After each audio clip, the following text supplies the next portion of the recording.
Hello, আসসালামু আলাইকুম viewers. রাস্তার পারে হাঁটতেছি, হাঁটার পথে দেখলাম ছাগল ঘাস খাইতেছে, শুয়ে শুয়ে ঘাস খাইতেছে। হয়তো বা একটু অসুস্থ বোধ হয়, শুয়ে শুয়ে ঘাস খাইতেছে আর একটু শব্দ করতেছে। একটা বাদামি কালার, দেশি ছাগল বলা হয়, ব্ল্যাক বেঙ্গল ছাগল। ছাগলের পাশেই হাঁস পানি খাইতেছে চটচট করে। এই যে ছাগলের পাশে আরো হাঁস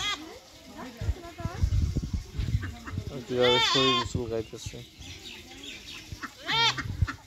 গরম থাকার কারণে গরম থাকার কারণে হাঁস সব ডাঙায় উঠেছে।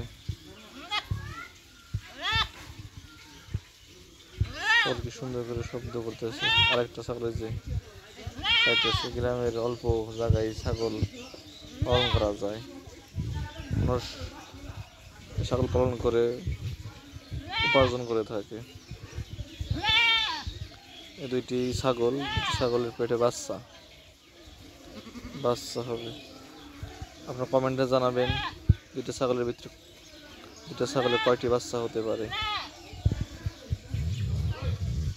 ঠিক আছে, ভালো থাকবেন ভিউয়ার্স। আসসালামু আলাইকুম। আমি ভালো আছি। আর নতুন নতুন ভিডিও দেখার জন্য আপনারা সকলে সাবস্ক্রাইব করবেন।